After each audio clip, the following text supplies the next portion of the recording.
5 is 1 in the 6. With the runner boy, you nigga, no question. You will run a motherfucker high stepping. Hey, you never had a big enough weapon. Motherfucker never learned your lesson. I'm a 88 pack nigga. I'm a 88 pack nigga. I mean, day walker, drink blood, fangs out, full moon, motherfucker change like a hoe, nigga. I'm just a nigga from the hood trying to stack a little cheddar for the money.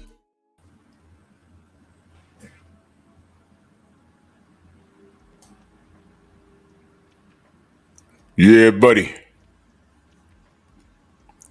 Yeah, buddy. Lightweight. Lightweight, baby. It's time to bleed. Drew Titan, Bronx on deck. Shout out to the mighty LDBC. See, we got in the building. Big homie Coop. Rick Blackwell, Eric H. Anwar Willis, Rod Neal. Chi-Town's finest, salute. Mind of Mountain Musa. Robert Singleton, Antonio MMA. True Boxing Night in the building. Jeff Spark, my brother, salute. Big Texas. Mr. Shelton in the building. Todd Swindle. Ring Dragon, how those kings doing? Black Vision, salute. I will be on that panel. If y'all don't know already, make sure y'all go subscribe to Black Vision. These are conversations that needs to be had. It's not a boxing channel. But go on over there, subscribe, support, and listen to what's cooking over there. It's beautiful talk over there. Stormy B-Man, the sensei's in the building. Salute. 88 Sports Talk. Dwayne Price. TJ Boxing. Salute. Edgar Chavez, my brother. Salute. Andrew Gray. Shogun. What's going on? Draw 631. Salute. Kevin Dunbar. Jermaine Jubilee with the suplex. Salute. Tone Brown, what up, what up? Ratchet since 91.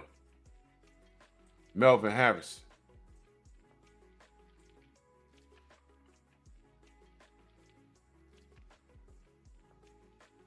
I ain't got no audio. Can y'all hear me?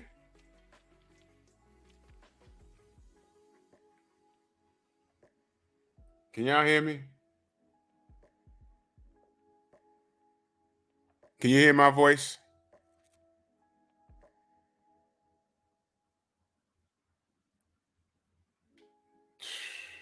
Stream on. Okay. I just want to make sure. Is the music too loud?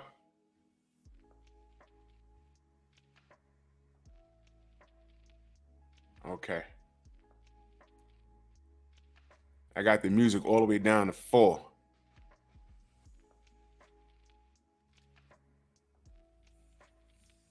No music?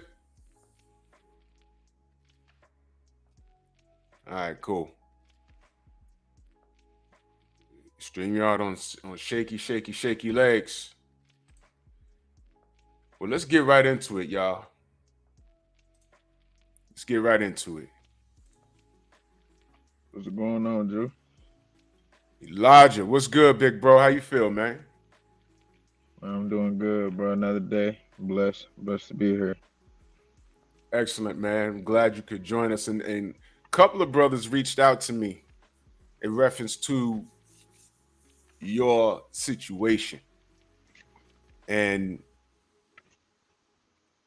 when I learned about it, all I could say is, well, damn, that's typical. Coming from a Golden Boy. And people think that we make stuff up. You see, people don't like us because we call out nonsense like that. And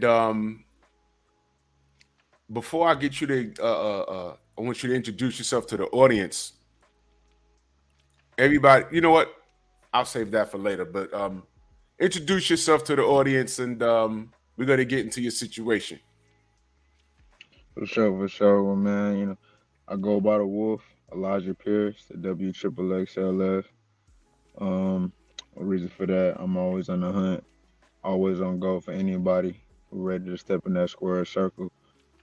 You know, the XXX is for unpredictability. Don't nobody ever know what I'm coming with. You know what I'm saying? I pride myself on that.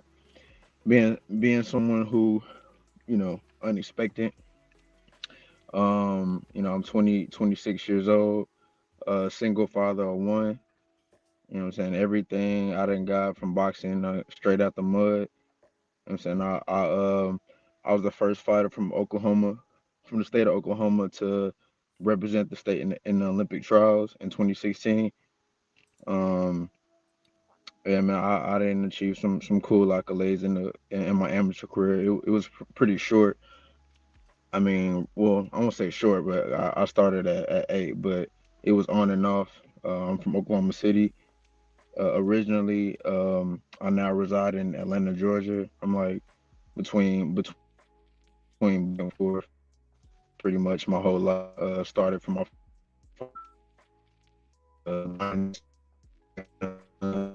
you know, Oh, damn. Hold on, bro. You chopping up.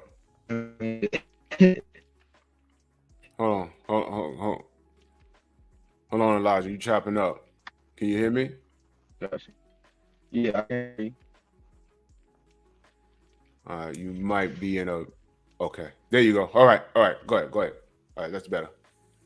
Oh no, so yeah, man, that's like I said, that's just really the starting point though. Like I said, just really a bonding experience to my dad, and we still rocking out, and I just kind of my talent. Like I was always one of those untapped potentials. You know what I'm saying? Like it didn't take me long to really reach a pivotal point in the amateurs. It only took me like 1 or 2 years before I started to elevate and started to place in the national tournaments and things like that. So um, being that I had my daughter really when I started to hit my stride. So, but I definitely believe if I would have stayed amateur, as opposed to turn pro after the Olympics, I think I would have definitely been the front runner for the 2020 Olympics for sure, without a doubt. But like I said, God put me in this position though, and I'm thankful. I'm still thankful to be here. I just think it's just bullshit though because a fighter like myself, like I've been on the same tier as a lot of the guys who are praised now. Like I said, the Shakurs, the Teofimos, the Bruce Carringtons, Rolly, Romero's, all them guys. Like I said, I didn't beat some of those guys, Rolly and Bruce included. You beat those And guys. yeah, like I said, in the amateurs, and Right. I beat a bunch of notable names in the amateurs. I beat Antonio Russell, I beat Antonio Williams, I beat what's dude name? Oh, shit. Um, Damn, I don't know. I done fought a lot of guys, a lot of top guys, top prospects now, different promotions, networks, all that shit. So I mean, my 88 Sports Talk in the accreditation. chat. He's like, damn, you beat Chushu? Yeah. You beat uh, Chushu, man. Oh yeah, that's my dog too. Like me, Yeah, me yeah, and yeah. Brute, like I said, he had just posted. I had spoke with him in the interview the other day. Like I said, me and Shu, we good homies and shit. Like that's my dog. Like he probably one. He honestly out of all anybody in the boxing game, I probably respect him the most just because of how he carry himself, bro. Like a real deal class act. Like he show mad love, mad respect to folks. Like what I'm saying. He don't never be trying to speak down to talk bad about nobody. What I'm saying. Like I can respect anybody that who move like that. And but yeah, like me and him, we had some real. We fought twice. He beat me once. I beat him the first time, then he beat me the second time. And it's still questionable that second time, but whatever. We eventually we'll settle that in the future. But yeah, he a good dude. Yeah, that's what's up. So your amateur situation is stellar. People definitely know who you are. All right. So well, on the inside, I'm talking about the fighters. But Yeah. the business, the people that are in charge, they gotta know who you are. No, they Which is definitely know who I am. They right. definitely know who I am. See, this is the part that gets me. This is what racks my brain because all right, I'm 16. I'm 16 and 2, 14 knockouts. Like I Mhm. said, my last I've been on the 7 fight win streak. I'm six fights out of those seven is knockouts, and well, I think three of them were well, no, one of them was undefeated when he was 10-0. One of them was 7-1, and then the other one was 9-1. So Um, and then yeah, then it was a couple more even before then or whatever. But basically, just the whole predicament I'm in. I had two early losses. One in 2018, against I think a kid. He was like one. He what was he? It was the fight was at 130, but I'm trying to remember his record. I think he was about 13-0 at the time or whatever. But I feel like with that one, it was just more so a managerial mistake. I had a big opportunity with Top Rank at the time where they kind of promised me TV time as long as you know, as long as I accomplish some things or whatever. And I just felt like I got more so put in a bad situation, with management. But at the end of the day, I always fought up anyway. Like I said, I always kind of fought at higher weight classes because I didn't really have the knowledge of ever dropping weight or going down or anything like that. I was just unknowledgeable about things like that. So, that was just one of those things that just kind of happened with the first one. But I don't really, it was a good fight. It was my first 10 round fight. Went the whole 10. You know what I'm saying? It was a learning experience. Came back from that, whatever. Now the second loss, because after that first loss, I came back and I knocked out one of Lou DiBella's prospects, and I cleared his ass easy. I was like a 12-1 underdog in that fight. They thought he was gonna come in there and watch me. I end up putting that nigga up real quick, Wow. and so with him. I mean, after that loss, I got signed to Lou DiBella. Everything was kind of coming into fruition. I got, like I said, got signed by them.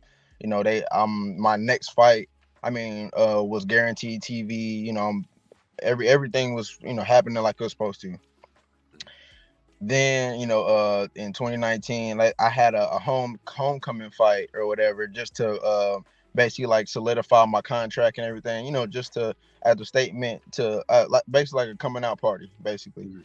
And literally just the absolute worst thing that could have happened. Like I ended up going through my separation with my ex-wife at the time, like right during camp. um I ended up getting sick. I ended up catching the flu. Then literally right after I got over the flu, I trained for maybe like 2 days, and then I got the pink eye. So then I Oh, was out. what? For like a whole another week. So like I think like realistically, like, and mind you, I'm fighting a 12-2 dude, and he's not no slouch. Honestly, even on the managerial side, it was kind of another mistake. Why the fuck are we fighting a 12-2 dude when we just knocked out a top prospect, and this is our homecoming fight? Why are we fighting a 12-2 dude? But regardless, it happened, and we didn't have it. And as I'm going through all of this stuff, I'm sick. All this, we didn't. No one on my team didn't know that we couldn't get out of the fight. We were told we couldn't get out of the fight, so we had to fight. So Mhm. while me mentally being messed up, dealing with my personal situations, being sick, all this stuff in this one period, you know what I'm saying? I still fought, and I fought to a majority decision off 2 weeks of training against dude. And the Damn. sad part is that the sad part is with that is those losses, they come with a stain, because we gotta understand we living in the Floyd era now. This is I call it the Floyd effect. Everybody's committed to having that zero. Everybody feel like if they don't have that unblemished record or whatever, that they're not top tier, that they're not special, that they're not different. And which is to me is bullshit, because like I said, it only takes one small matter to really change things, change the playing field for people. You know what I'm saying? Like this is your life. You know what I'm saying? And I feel like there's a lot of fans and casual fans and just the honestly the big networks in general. Like I feel like they kind of disregard the personal aspect that us fighters have to go through. You know what I'm saying? Like we put our all into this, and I get it. Yeah, you don't step into that ring without being whole. So I don't I do take the blame when it comes to that aspect, because you know what I'm saying you're not supposed to be in there. But at the end of the day, it's like we shouldn't be written off just because we got some losses though, because the people don't honestly they don't really know the conditions of what caused them. But like I said, Well, I wear we're my gonna my address losses what with we're gonna pride too. address casual fans and what we call old media. Where Um, it's all by design. It's all by design, and I'm glad you brought that up. But go ahead, go ahead. Oh yeah, I mean really, like I said, I just I was gonna say I wear them with wear them with pride. You feel me? My lessons, because end of the day, they grew me into the monster I am now. So So at when this was happening, who was you signed with? um, you tell me, when the blue up happened, the second loss I Yeah, was signed with Lou DiBella. not signed with Lou DiBella. So you're not with Lou DiBella anymore. No, no. As soon as I mean, but like, what I thought would happen happened. Like, as soon as I took the L, because I ended up dropping that majority decision. As soon as I took that L, they dropped me immediately or whatever. And Hmm. then we tried to talk to them or let them kind of know what was going on or whatever. But they ain't worried about that. It's about business. You know what I'm saying? You fucked up the money. You know, Who's over in Lou DiBella's camp right now that's making any waves in your weight division? shit. Honestly, I couldn't really tell you right now. I've just been looking at the top guys in my division, because I know most of the guys in the 122 super bantamweight division, most of those guys Mhm. are Golden Boys guys. Wow. Most of Who the are you guys that fighting that with? are at the top of the weight class. Who are you signed to right now? I'm signed to Jetta Promotions. Uh huh. They're based out of Baltimore. Okay. Yeah. So And, right yeah. now, uh, um, the top guys are with Golden Boy, and well, name some of those top guys. I want you to drop some names. Name some of those Uh, top guys. Shit, I mean, really it's really the whole damn division now, especially the 122 division. Shit, they all I got I got all their asses scared as hell. But All right. um, So we I've been had a calling out this situation. dude from, huh? I said we have because that's where I'm going. I'm going to the situation that you have right now. You had a fight coming up. Um, tell the public what happened. Oh yeah, I was supposed to fight this kid named Manuel Flores or whatever on a Golden Boy show, and like we signed the contracts, we was all solidified, ready to go. Started camp. First day of camp, whatever, they called back that quickly and was like, nah, we really don't want to do that fight. We don't want that smoke with you, pretty much. And then immediately another matchmaker DM'd me later that day, and then it was and offered me the same fight, and I was just like, wow, like this is crazy. So like they I was like, he was that scared, you pulled out, and then you got already people looking for another opponent, and it's like, dude, I just signed a contract where we was good to go. So it's just like, I mean, it's a lot of guys, dude. I got a whole damn list. I mean, it's Run Dominique it off. Carter from Baltimore. Yeah, Mhm. that boy, I got that man heart in my pocket. I've been calling him out several times. He don't want no smoke. I was supposed to fight Eduardo Nunez at 130. He wanted me to come up 2 weight classes to fight him. I think it was on a DAZN or Golden Boy show. I think it was Golden Boy, but he was 23-1, 23 KOs. Took that fight within like 10 minutes. He changed his mind.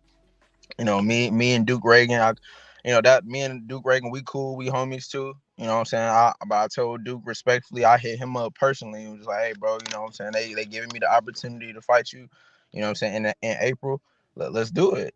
Or whatever. He acknowledged it, but he didn't respond. Or whatever. So, and then obviously we haven't heard nothing. So, I'm sure he's not too fond of that fight. I didn't call out Raymond Ford before. Raymond Ford, he's another little top prospect. I think he's from Ohio. I think. or something like that. I don't really know, but I didn't call him out. We had words, exchanged words. The kid I even lost to in my second loss, the African kid, his name is Solomon Sagawa. I even we try to double back and correct that loss, and cause he knows he didn't get me at my full capacity. He knows it. Like we actually talked about it. Like and I'm like, man, let me redeem my loss. You know what I'm saying? Like, cause you didn't get the best me, and that's just the truth. And he acknowledged it. Yeah, I know I didn't. Blah blah blah. But he trying to price himself out now. He talking about he want double the money to fight me again, and he beat me and all this other crazy shit. So like, what? Like, come on, bro. Like, I don't know. I mean, one of Golden Boy's top I think top prospects, Hector Valdez. I want him so fucking bad. I'll clear it because we used to actually spar back in the day, like when I was getting ready for the Olympic trials, all that type of stuff. I will clear him so easy. I mean, it's they got a lot of guys at Golden Boy who running like a motherfucker. Fucking Rudy Garcia, the Asian kid, Akitsugi or whatever. I don't Like, even know who the fuck that is. I don't know. I I don't don't even know know who that is. how to say his name. It's like fucking some Akatsugi or some shit. Kasuma Akatsugi, whatever. Like, I don't know. Pretty much, if you look on Box Break, Okay. the whole fucking top 10 list, any of them can get it. That whole anybody who's before me, I'm number 9. Anybody who's before me can get it, and I guarantee I'll stop them within the first 4 to 5 rounds. So what it seems here, what you're explaining is that you're in a very unique position where the business knows how good you are and they know Absolutely. what's been going on, but they are so busy pushing their products that getting them in the ring with you will set them back business wise. You understand? Exactly. And this is the part of boxing that I personally cannot stand. All right. Here you have a person. Does everybody in the chat remember a fighter by the name of Emmanuel Augustus Burton? The man had like 500 losses, but you ever saw him fight? He was a problem. Floyd Mayweather today will tell you that that was his hardest fight in his life. They fought on a HBO program back in the day. I forgot the name of it, but it was on HBO. And I watched that fight. And Floyd got busted up pretty bad. It was not a cakewalk. The Drunken Master. He was a problem. Don't let his record fool you. So here we have a situation where we got this young man, 2 losses. And how many wins you got again? Oh, 16. 16, 14 knockouts. 14 knockouts. And he's right under the radar. A lot of you never even heard of Elijah Pierce. And I have brothers. My brother Tay Jones hit me up, right? And who else hit me up? A few people hit me up about you. And The right masses here on may the not know gram. me yet, but definitely the game know me. They definitely know my body, know my face, and all that for a fact. They know My brother the Ronnie guys hit in the me up. game. They know Everyone I was get saying, busy for yeah. real. Yeah. Now, this is the part of the business that we're talking about, family. This is what we're talking about. Now, right now, you have a fighter that backed out of a fight with you. Basically, ladies and gentlemen, this is what we call being ducked. Right here. You'll never, as of right now, you won't hear this brother's name on ESPN, where a lot of you casuals go to get your boxing news and think that you could come up in my chat and have a logical conversation about this because, ESPN, the same motherfuckers that will tell you Bud Crawford's number 1 and Errol Spencer's number 3. Who's number 2? Anui. Really? Y'all really want to do that to us? The same ESPN that doesn't have a Charlo on their pound for pound list, the same ESPN that puts 2 heavyweights, not 1, but 2 heavyweights on a pound for pound list. But meanwhile, when Deontay was undefeated and AJ was undefeated, neither one of them was on their pound for pound list. So y'all sure y'all want to come in and have this conversation? Y'all sure? So here we have this brother right here, and he's being ducked. And he done called out everybody. Now, here's what I have to say about Golden Boy. Good luck with that shit. Because they look, I'm just gonna go ahead and say it because everyone knows it. And because Errol Spence done said it.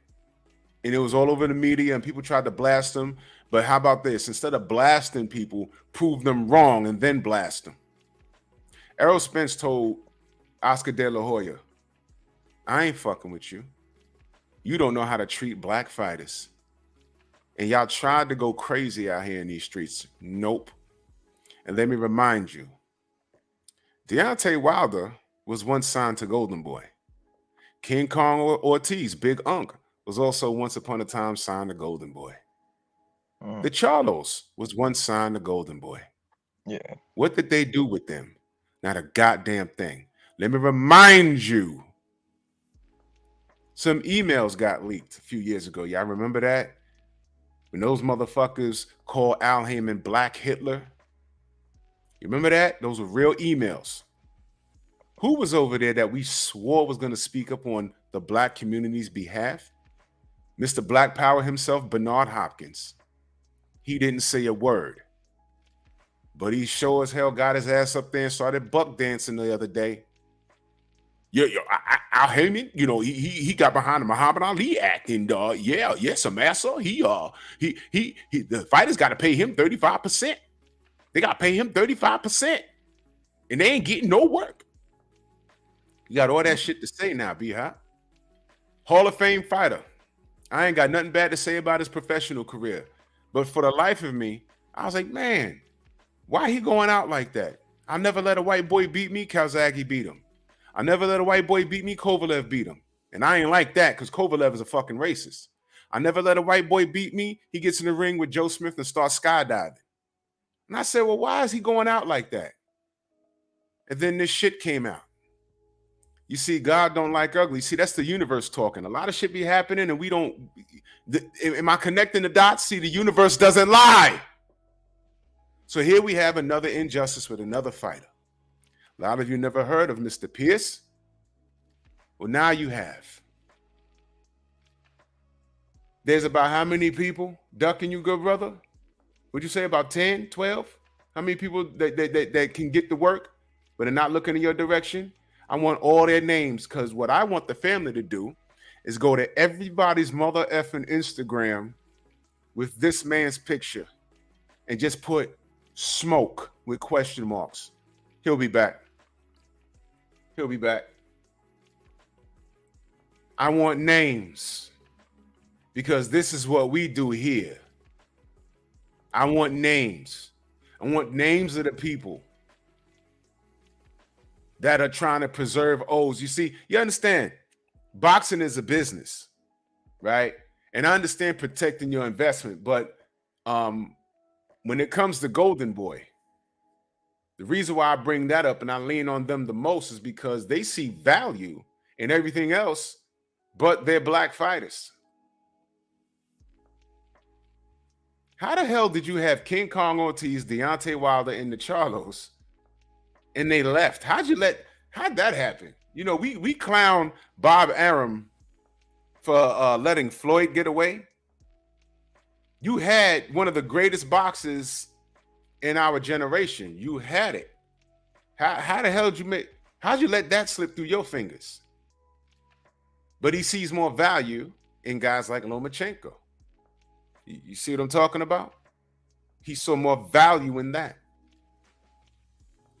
Oscar De La Hoya sat up there when he was getting his eyebrows done and getting a facial. Get your mind out the gutter. He was getting his facial by his, tranny-looking girlfriend and said, "Who knows Devin Haney? Who knows Devin Haney?" Right? Mm-hmm. Look, man, listen. And I'm telling y'all the truth. Listen to who you got to pick. Check the fruit on the tree when you listening to these people. When casuals wait 6 to 8 weeks to get in our chat, when they wait 8 weeks to get in Tay Jones, and salute to Tay.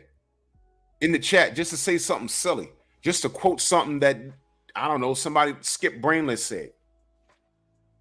Check the fruit on the tree. What do you know? What do you know? Oscar De La Hoya has a drug problem.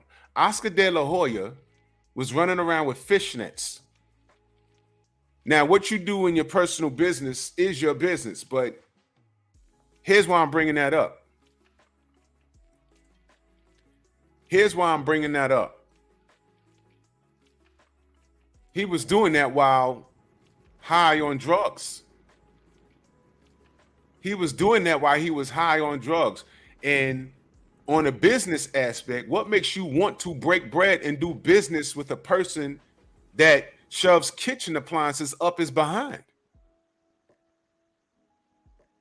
What makes you, Oscar De La Hoya, one of the best fighters he had on his roster once upon a time was Canelo Alvarez.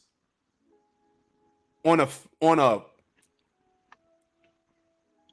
fight that was like his career-defining fight, he wasn't there. He was in rehab.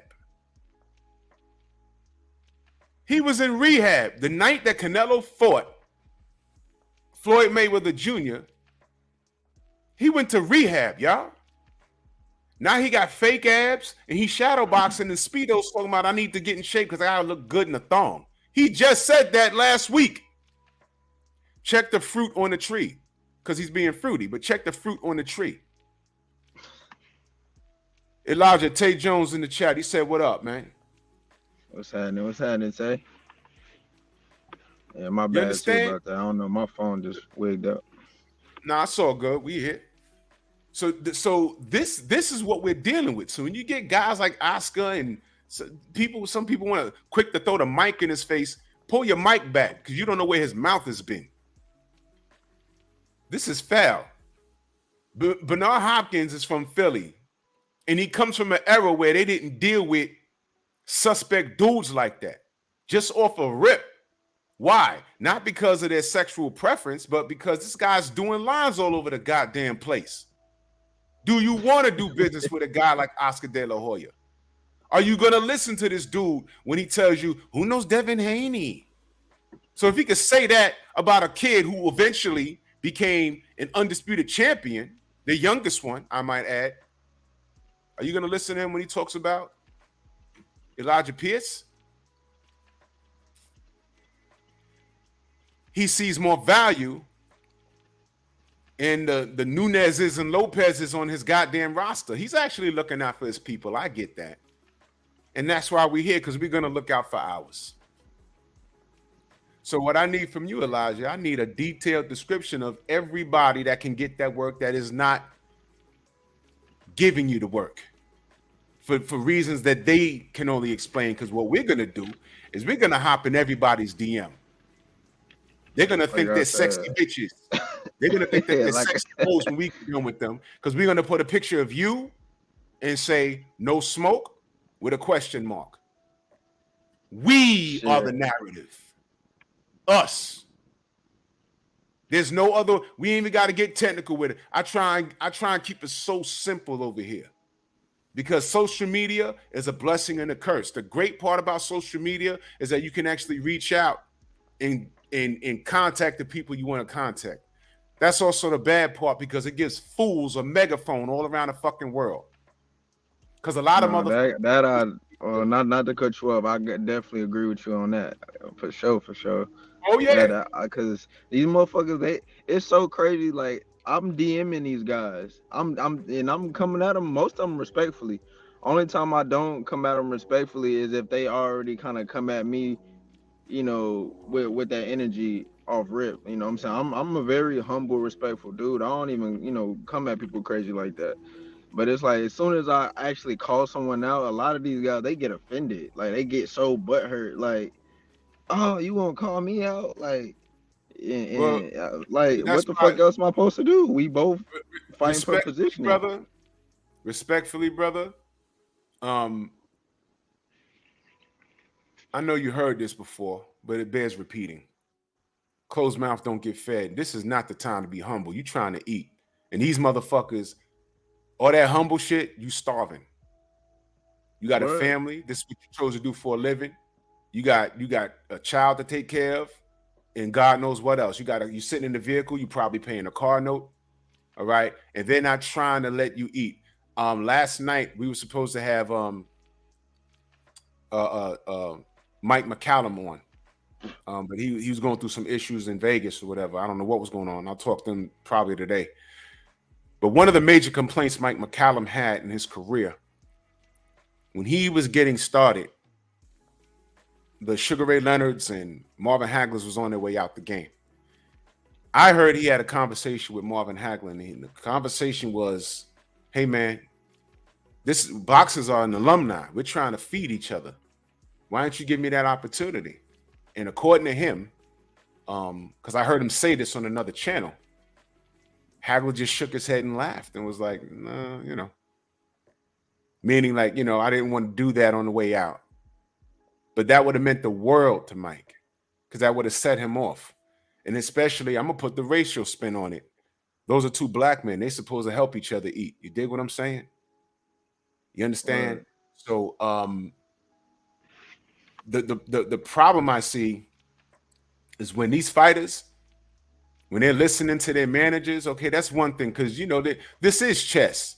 They got matchmakers. There are, because we all know about the board, because in Top Rank, they got a board with a bunch of Latino fighters and black fighters, and they say, yo, we don't want him fighting him, and him, because this guy has a big fan base, and all I know is that this guy's the third fighter on our card, and there'd be 2,000 people in there rooting for him. So we can't have him losing to this nigga, or I mean this black guy right here. We can't do that. That happens in Top Rank. It was confirmed. I have the audio. You understand? Right. So, no, I mean, I get the whole strategic positioning aspect of it, all that stuff. Like I said, and that's that's why I can kind of, there's certain guys I can kind of give like a small little, okay, well, all right, maybe it's still early, so maybe I can get them later. But no, and I get it. I get the whole aspect. Again, I didn't got it told to me a number of times. But the whole point I can't get is like where all these major networks and promotions, though, they know me. Like I said, Brad Goodman, Top Rank, the Matchroom, they all know about me. They all know I can fight. They all know I can put most of their fighters under, and they still got down, but they're not giving me the opportunity. That's the part that's not clicking with me. Like, okay, well, y'all know I'll bust y'all fighters ass, so why not put me on the A side and let me show y'all just how good I'm saying? I can sit. I'm a commodity, dude. Like I can talk very well. I got a good image. I know how to sell a fight. I can fight. I can.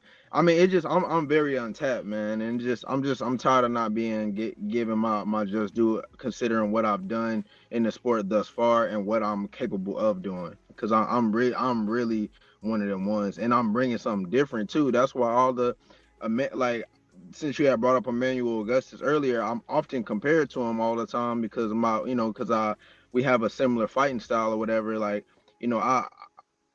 I don't necessarily, don't get me wrong, it's flattering. I have nothing but respect and love for Emmanuel Augustus. He's one of my favorite fighters. He's definitely one of the fighters who influences my style for sure. But what I'm doing is completely new and it's completely different, and I'm using my own boxing principles to set a standard for myself. So that's something that I don't feel like a lot of fighters that really can bring to the table. Like, I'm just bringing something completely fresh and new to the game, and I just need the opportunity to showcase it. And that's it. I mean, I just want a chance, bro. Like, the 2 losses shouldn't determine the rest of my career, because I mean, I'm better than that. I've proven it, and I'm going to continue to prove it. So man, anybody who's stepping that ring for me. Ain't nobody stunting on those losses. So Toro Gotti was a goddamn punching bag, but he was the A side going in there against Floyd Mayweather. Toro Gotti, come on, Toro bro. Gotti got slept several times before then. He got slept several times before then. So I don't want to hear. I ain't stunting on no losses, man, for real. And it's not like you got like stopped out cold where you was in a hospital for 8 days or nothing like that. I mean, Gaddy. Yeah, that's what I'm saying. Come on, man. Gaddy was a walking ass whooping, but every time he went to Jersey, Those Italians came from all four corners of the world to go see their guy, a tall Gaddy, Thunder Gaddy, the blood and guts warrior. And the truth be told, God rest his soul, he was murdered. He was a walking punching bag. He was an ass whooping waiting to happen.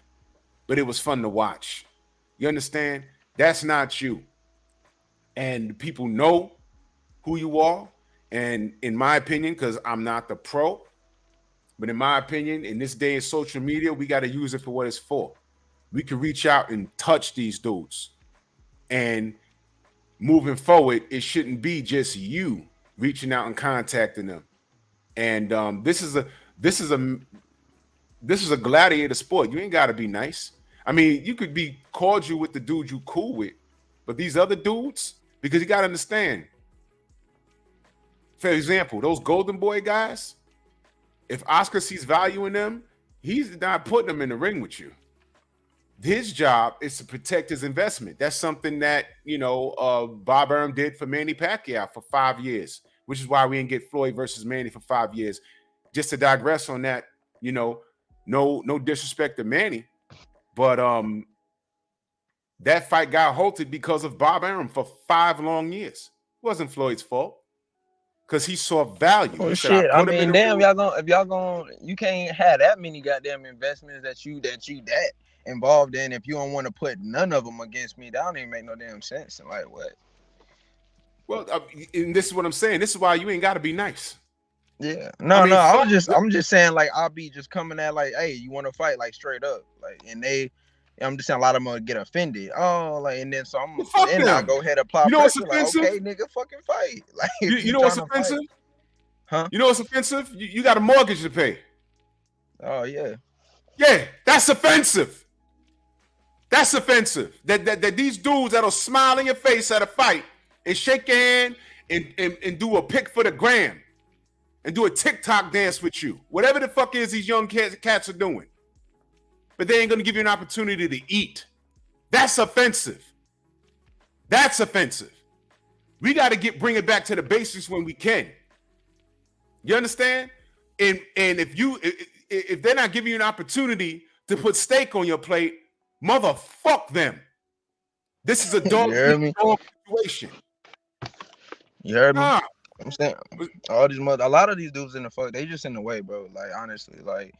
A lot of these kids, they not really fighters at heart. They really not. They don't got it, and that's another thing. And I've said it in previous interviews before. Another reason why people don't want to fight me, because I'm a dude who's really been scarred. Like I'm really a motherfucker who done been through them trenches and really had to work his way up, like, and get back to a favorable position. So, like, in a fight, your mind gonna have to be able to go to a place that you possibly haven't been before. I didn't been there, you know what I'm saying, and it's just different. And like, I'm coming in there really, I'm able to kill you in certain different ways. Who you looking for in particular? We're gonna go to his gram right now. At 22, I literally just want any of the top guys, any of the top 5 right now. Give me a name. Matter of fact, hold on. Let me goddamn. Especially at 22, I want Hector Valdez, Carlos Castro, Hector Valdez, Rudy Garcia. I think all those guys are Golden Boy fighters. All 3 of those guys. Let's do this. We working live right now. Is this him? It's him with his cowboy hat, with his family that he's feeding.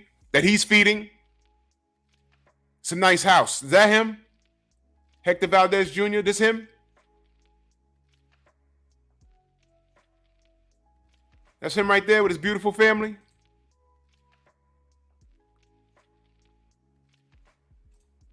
It's him? Can you see?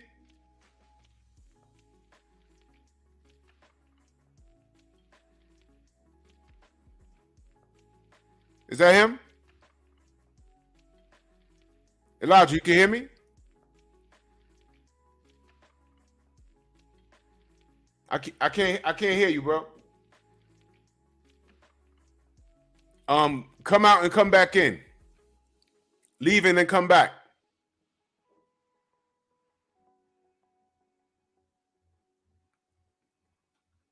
We working live. We're going to get these dudes and we're going to DM them right now. I think this is him. And this ain't no disrespect. This brother needs a fight. You know, he got a beautiful child, beautiful wife, got a beautiful team, got some beautiful rival boxing gloves. But you in the way, brother. You in the way. Hector Valdez Jr., this him?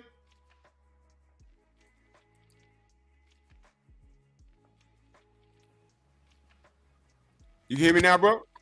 Yeah, I can hear you. All right, this him? Yeah, that's him. Okay, here's what we're going to do right now. Message. He's from Dallas. The People's Champ, 16-0. Yep. Good morning. Champ. No smoke or Elijah Pierce. What's going on with that? Stay blessed. Okay? That's how I'm doing it. Wait, I spelled your last name wrong.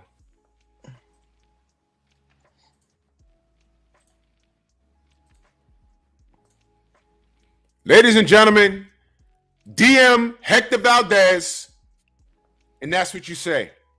We're not cursing at him. We're not calling him out his name. We're not attacking his family.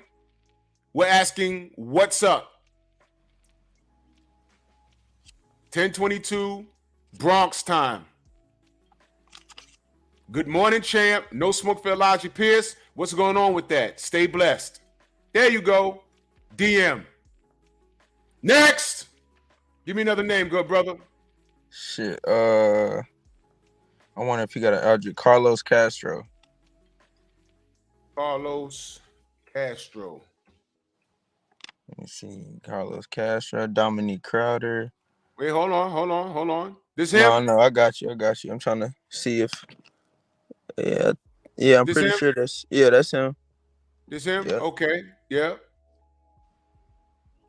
Okay. Where is this? Is that New York? Where he from?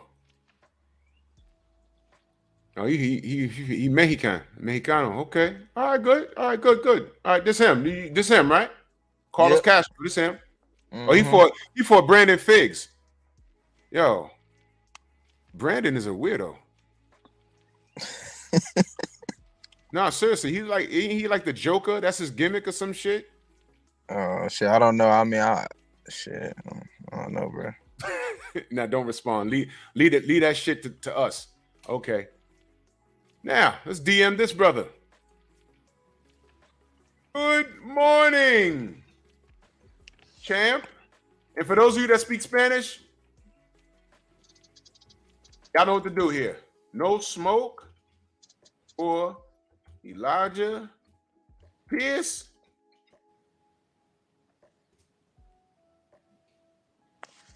You're gonna be like, who the fuck are you? I mean, man, it's listed extensive. God damn. Giving y'all homework, family. Y'all know what to do. Next. Who next? Manuel Flores. This is the last guy who just pulled out the fight. Manuel Flores. Self-made Manny. This him? Nah. His name is like Gucci Manny or something like that. What? Yeah, it's like I don't know, Gucci Manny. That's just I don't know. What the hell? Wait, is this him? That Nah. can't be him. What the fuck? Nah. Hold on. I had seen dude because I had tagged him in some posts when he pulled out.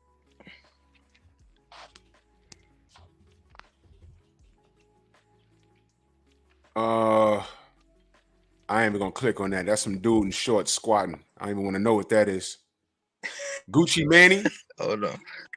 These niggas is weird out here. That's Yeah. him. That's him. All right, now this is the Joker that pulled out, right? Damn, hold on.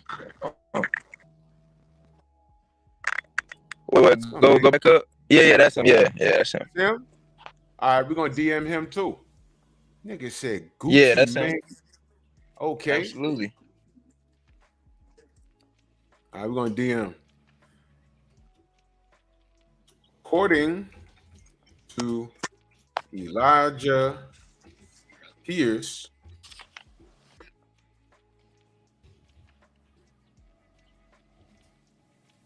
your pull out game is god awful. You are supposed to make babies, not act like one. No smoke for him. Stay blessed.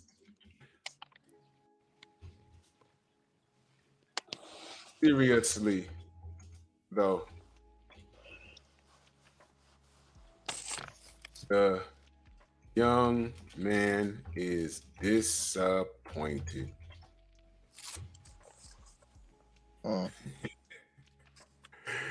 Oh, little joke. Fuck that. What's he gonna do? Beat me up? What's he gonna do? He ain't gonna do nothing now. Shit, that's where I come in. Yeah. No, please. These guys are too small for me anyway. I'm a fucking heavyweight. And there ain't no refs in the street. Believe that. Oh yeah. I ain't talking about gunplay. I don't need that. Ain't no refs. I hope they can wrestle. Like that. Yeah, so y'all getting these fellas DMs. Anybody else since we here? Oh yeah, I mean shit, it's a bunch, but definitely Dominique Crowder for sure. Dominique. What's his name? It's like LOR_Doms. What's his last name? No, I'm saying Crowder, but his Instagram is like it's LOR_Doms DIMES.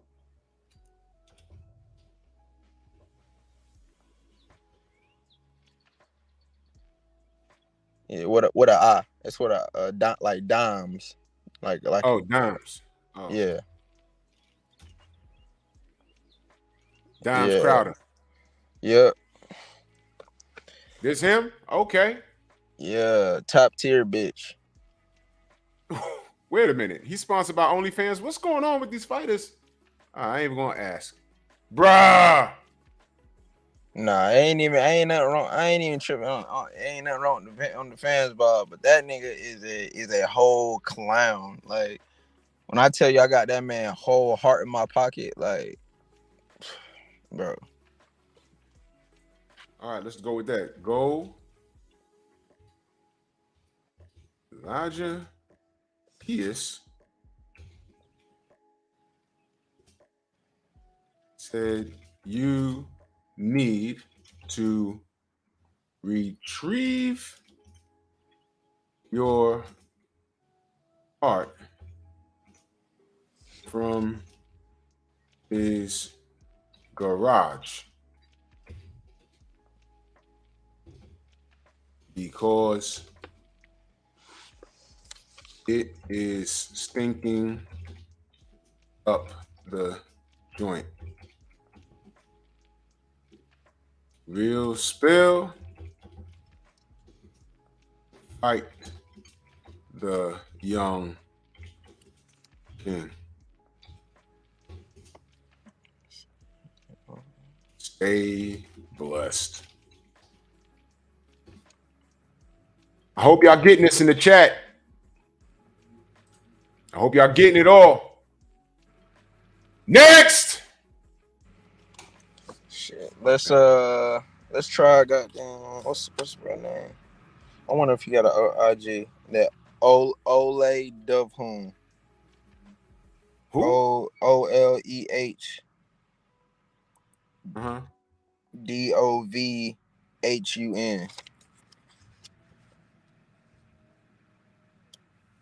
A little Ukrainian kid. I think. Oh, Ukrainian pit bull. Yes, sir. Dud, he been ducking like a motherfucker. My management been talking to his management for like damn near a year now. This nigga here a fighter? Seriously? All right, man. Okay. All right. He got a belt somewhere. No, let me not sleep. I knew some pretty boys I could scrap, but Jesus Christ, my nigga. All right. I'm not gonna judge. I'm not gonna judge. He speak English? Motherfucker can't fight. Can't fight. All right, I'm not even gonna drag this dude because I don't know if he can speak English. Oh yeah. I don't know. So I'm just gonna put fight. Elijah Pierce. Stop. Quack. Stop. The quack. Quack. Stay blessed.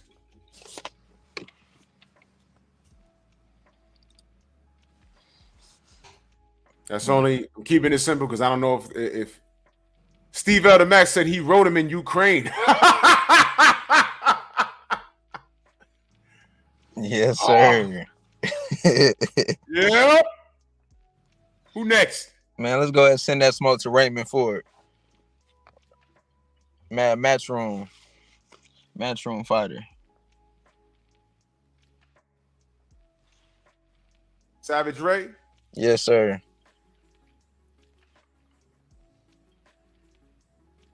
Okay. I've seen this kid before. I know who this kid is. Yeah. We had words. We definitely had a lot of personal words. Oh, okay. And ain't nothing and when none of them, let's fight. Oh, he's one of those. Yeah.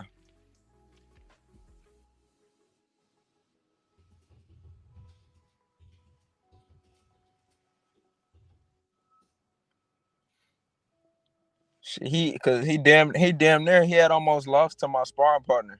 One of my old sparring partners. He fought him. They fought to a split, and they gifted him that fucking win, just for the money aspect. But he lost that fight.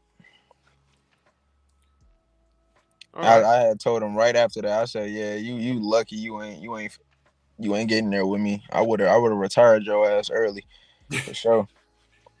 So I put Elijah Pierce is looking for all the smoke. What's it going to be, young king? All right. I'm coming at him very respectful. For sure. I want to see what happens. I want to see what happens. Can go all damn day. Where's Nick Ball? You got Nick Ball from out of the UK.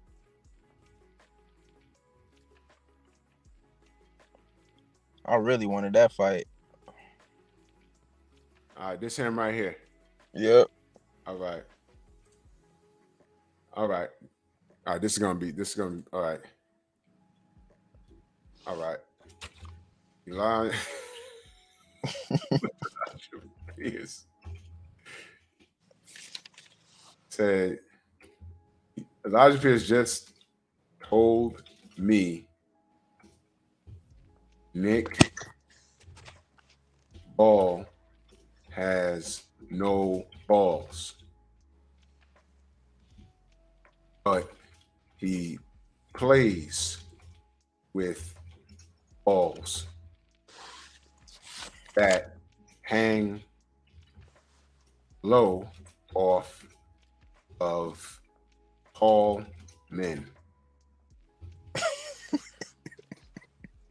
Please watch this shit. Watch this. Please kick his ass. No, his arse. That's what they say over there, right? Yeah, it's R. Elijah Pierce just told me Nick Ball has no balls, but he plays with balls that hang low off of tall men. Please kick his arse. Yes, sir.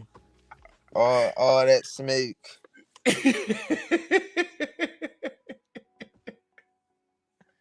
Man. All right. Who else? Shit, man. Respectfully, hit my boy Duke too. Hit Duke. Cause he still ain't accepted nothing, and he still got till April 8th. Kenzie? Huh? No, Duke Reagan.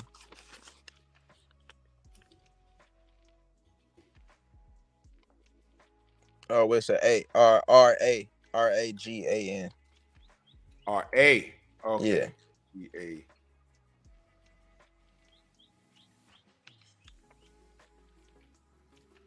All right. Uh-oh. I don't think I could. Oh, shit.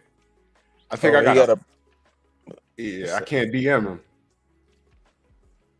Oh, shit. I ain't never seen that before. Yeah, me neither. Man, his account private. Yeah. Maybe I got to follow him. Wait. Let me give him a follow. Now I could DM him. Okay, great. Oh. All right. That is your man, so I ain't gonna violate. Yeah. It's all respect. Wants to break bread with you in the ring, young king.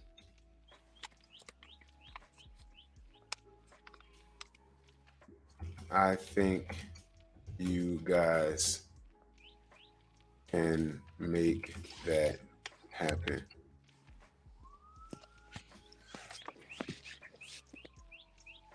Contact him ASAP. West. All right, that was respectful. I hope y'all taking notes. Y'all need to hop in these brothers' DMs. This is how we do it. This is what social media is. Let them know. All right, who next? We doing this in real time. Shit. I wonder if they got an IG. Brian Acosta. Acosta. Bryan Acosta.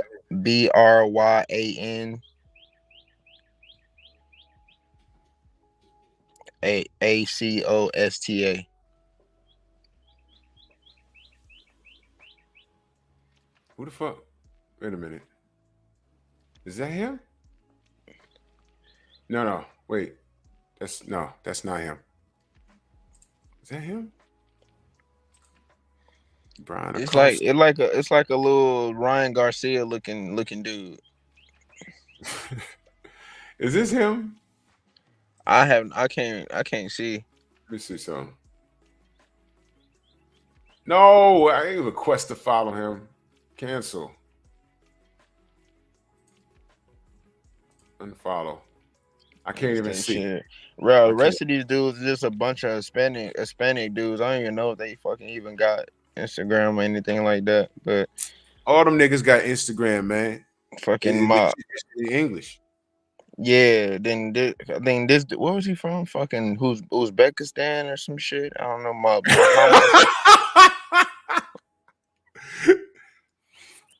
All right, you know what? Let's keep it there for now. Yeah. But this is what we call Trick. Yeah, Trick. You talking about Salida? You talking about Salida?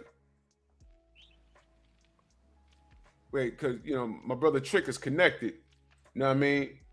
Word. Listen, man. It's one thing to get online and start screaming and hollering about something, but I'm proactive. I scream and holler about a situation, but I'm proactive. All right, instead of reactive. Getting on here screaming about shit with your arms folded, that don't do anything. And we use social media for what it's for. You can reach out and touch these mofos. Now, based off of their response, they'll tell you what it is. They could curse me out today, like fuck you, nigga. I don't know you, and motherfuck. You ever got cursed out by a racist Ukrainian? I have. It's funny because all he could say to me was "nigga." I said, "Excuse me, what'd you say?" you nigga. It was funny. It was funny, man. Racism can be funny, but you know what I mean. Look, man. Look. Look, I mean, I plan to send you. I'm gonna send you some receipts too, just so you kind of know what the fuck I be dealing with when I be reaching out to you, motherfuckers. Like I said, it's nothing but just straight pussiness. Honestly, they they'd rather fight me on the outside instead of inside the ring and make some money. That's the crazy part. Like it really? gets that deep. They're legitimate on some when I see you in the street or if I see you at an event. I want to fight you in the street. Oh, I bet you when I see you, I'll slap the shit at you. All right, yeah, nigga, your life will be ended right there. Don't even do why even put yourself in that position, sir? Like all I'm saying is let's get in the ring, let's make some money, and let's put it to the test. Cause you say you like that. I know I'm like that. So let's make it happen. Oh my God. Nigga. Well, I bet you when I see you, I bet you ain't gonna be no words. I bet you ain't. Okay. All right. Go ahead. Test your look. That's what I'm saying, man. To the athletes, listen, you never know what's what. And all I'm saying is I'm a supporter of the sport. And I think the best should be fighting the best. And as a supporter of the sport, somewhere along the last 3 decades, we started getting robbed of actual things. How many fights have we been like robbed of? Yeah, the real prize fights that everybody really want to see.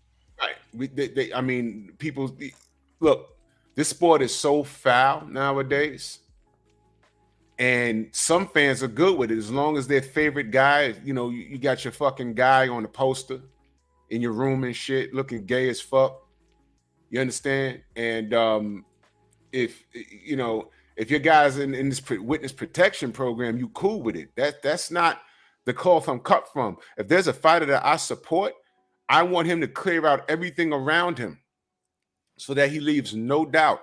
That's why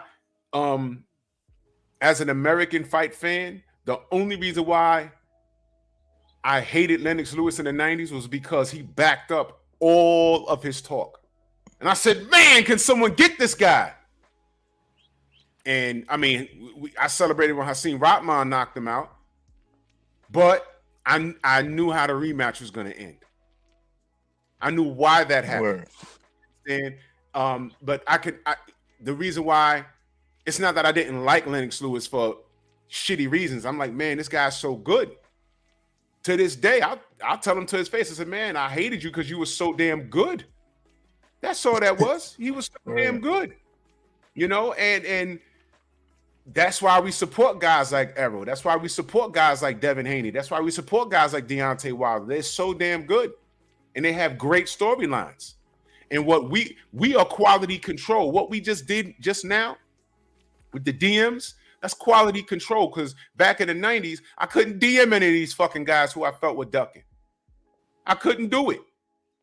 I could not. We could do it now that they have a choice. They could look at their DM and be like, who the fuck is this Drew Titan ass nigga? I ain't got to talk to him. But if you get 104 fucking people with Elijah Wood's name, Elijah Pierce's name, saying, yo, fight this guy. They were like, what's going on? What's going on is I have a fucking show. And a couple of thousand people saw that. And they're like, yo, why are these fights not happening? This guy's calling you out. You don't like it? Shut him up. That's how you handle it. Shut him up. I don't want to hear shit about business. Half the people in the chat don't understand business. And guess what? There's things about the business I understand, but there's things that I don't care to know. Why? I don't care. I'm not on the payroll. Give me the price. And what I do know is black murderers roll. That I know. And I do know that no black fighter is supposed to tell another black fighter, I'll freeze you out. You ain't even got to say it out loud. I'm just watching your actions. I'll freeze them out by not fighting them. Bullshit, man. Break bread, man. And especially if you're working with Golden Boy, I already know what time it is. This, you said you fought Gary Antoine or which Russell you fought?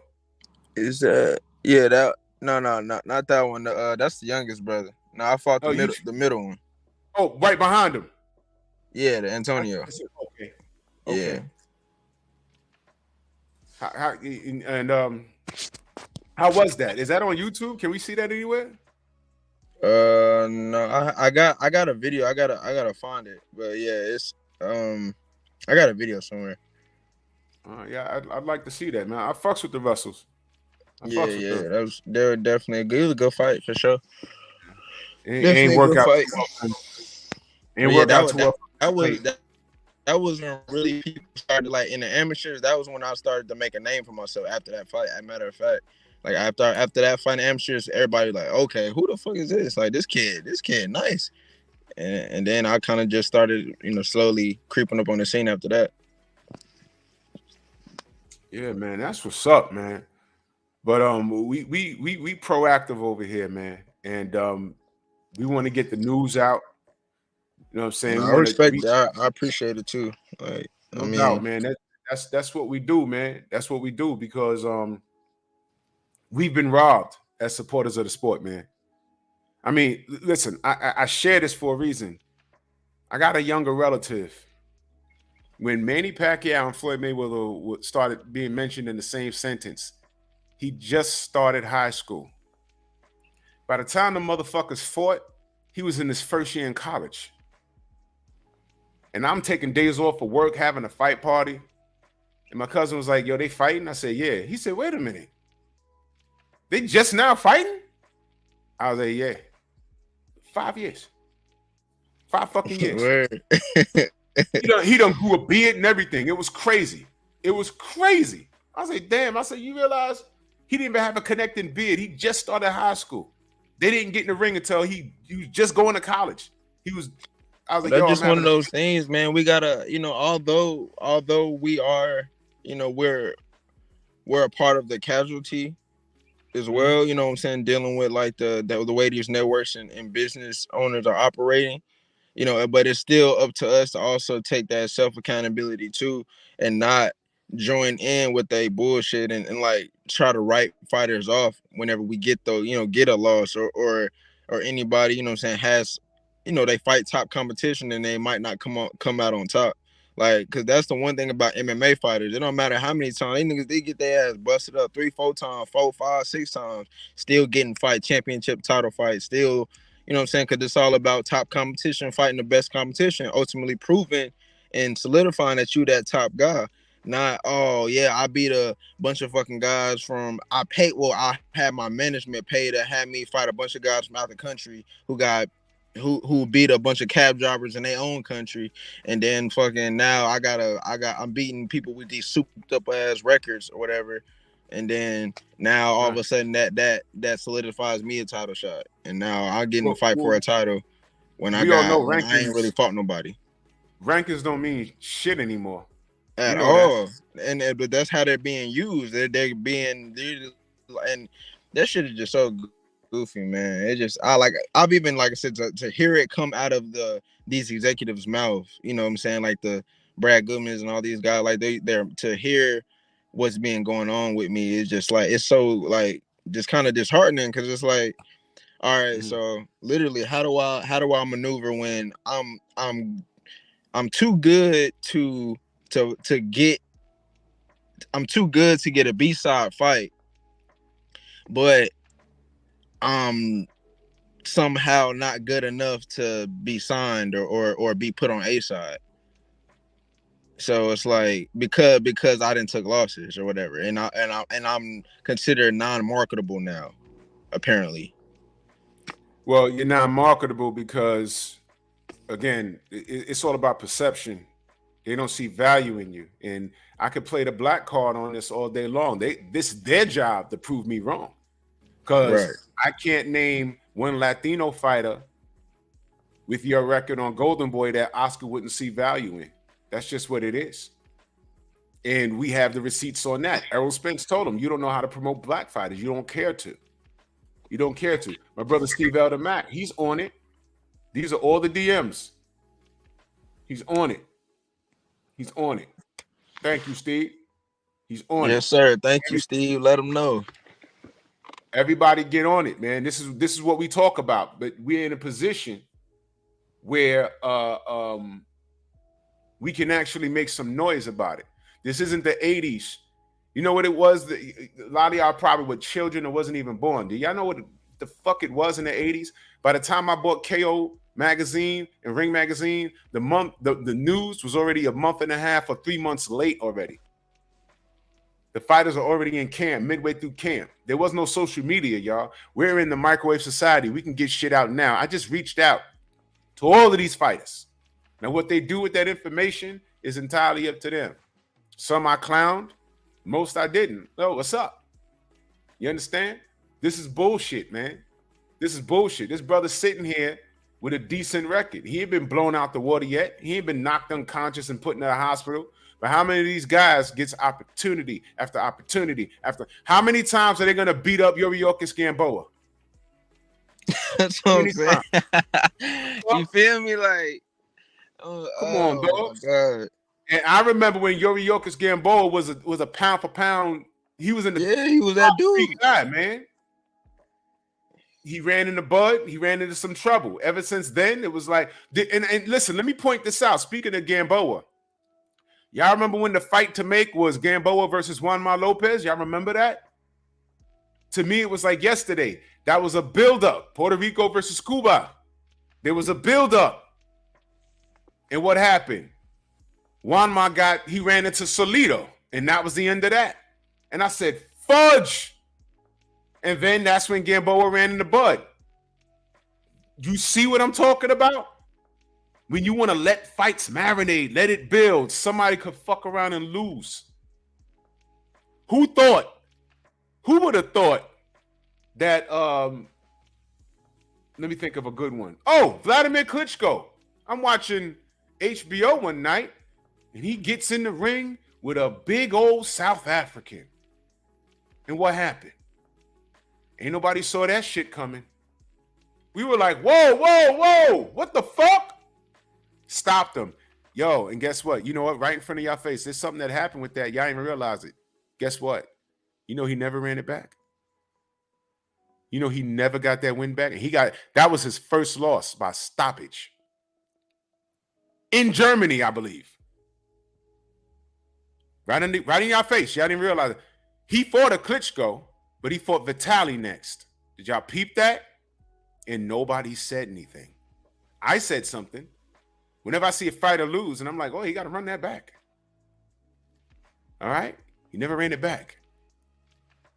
The network saw value in the Klitschko boys. Oscar De La Hoya sees value in his people. Meanwhile, he'll call Al Heyman Black Hitler and try and sue him for violating the Muhammad Ali Act. And you got his buck dancing nigga fucking dog, B-Hop over there, that said nothing. Oh, I'm sorry. He had a lot to say about Al 2 weeks ago, did he not? But here we got a fighter right here with a damn good record. And all of those guys in the top 10 are protected. I saw a guy up there, 16-0, whatever, means nothing, but he'll get right up there on ESPN and he'll talk about him like he's the greatest thing. Like he's the greatest thing. Family, we've seen this before. We've seen this before. When are we gonna feel disrespected enough to say something? Because I come from an era where I was just reduced to screaming in my house, and if you felt like it, you just wrote an angry letter to KO Magazine or to the fighter. I didn't even do all of that. But now, while they're live on IG, you can literally jump in their DMs or whatever and jump on the IG and be like, yo, man, stop being pussy. Fight Elijah Pierce. He'll see one person. Okay, who's that? I don't care. But if he sees 100 people in there, whoa, what the fuck? What are y'all, family members? It don't matter, motherfucker. Why you not fighting? Why you act like you don't know who the guy is? Stop having old media tell us what's what. Stop that. Word. Listen, Golden Boy they fucking had King Kong Ortiz, Deontay Wilder, and the Charlos. Did nothing. That's the legacy.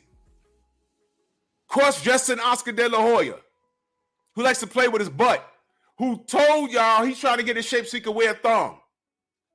A freaking porn chick just said, they asked her, what was the freakiest thing you done? She said she fisted Oscar. That's what she said. I was like, oh my God. It doesn't end with this guy. Whoa. Look, man. These are the people you want. Okay. That's real talk. That's real talk. This is the guy. Y'all remember y'all remember what he said about Cunningham? He looks like a Dodonis. He was coked out on the Triller event, sitting next to Snoop. And I said, this guy owns Golden Boy. That guy right there. Y'all see value in him? Yeah, I mean, my little bro, Floyd Schofield, you know, he signed with Golden Boy, and they've been, and surprisingly, they've been, you know, putting them in the forefront. I've actually been really surprised to see that, because I wasn't expecting them to even, you know what I'm saying, to get as much, you know, spotlight as he been getting, but, you know, that's good for him though. And you know, shit, I even reached out to him and I was like, bro, tell them dudes at Golden Boy quit running. They the duck squad, fucking duck committee over there. I'm so this business is so fugazi. We cool with the Donaires, Rachel and Nonito, and Rachel just told me that when they hang out with fighters, some of these fighters get propositioned sexually. She just told us that. And she said, yo, after a few drinks, these guys just open up. So you know, we get on here and we used to clown and joke. We didn't mean it, you know, like, oh my God, you know, he's suspect, whatever. You know, it's comedy.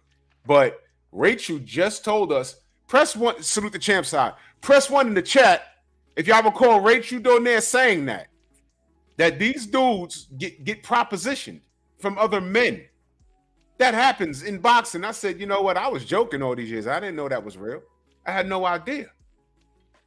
You understand? So when I look at Oscar, I'm like, yo, why these guys really, you know, balling out, but I don't know who the fuck they are. But every time I see them with Oscar, he got their arm around him and stuff. I mean, come on, dogs. Why did Canelo really get away from him? Mira, I don't play that shit. Mira, I don't play that shit. I don't play that shit. One thing I say about Canelo, he seems to be a man's man. You know, he takes drugs and all that, but chill. You ain't gonna play with my bunghole. We don't play that over here. Yo. I didn't know. Come on, man. These guys are suspect. So if you working with Golden Boy, man, good luck, man. But goddamn, man, don't be up in no goddamn meeting. You think, yo, we have a big meeting. Come on through. You go there. It's at a penthouse. You walk in there. It smells like potpourri, and Oscar's just there. You're like, where the lawyers at? No, it's just me. Really? Man, don't. I got a 12 gauge right here in my pocket. Don't do it. I will knock your shit on. Man, crazy. Got Bernard Hopkins running around there playing special teams prevent with this guy. Oh shit! This is absurd, man. Well, anyway, man, brother, you have an open invite to my show anytime, bro. We're gonna DM. I appreciate it for real. We're gonna stay on everyone's bumper because you're one of many, and all you need is a shot. All you need is a shot. I'd rather see you in the ring than a guy like Tickle Me Elmo. Oh, I'm sorry. You don't know when I say Tickle Me Elmo. You know.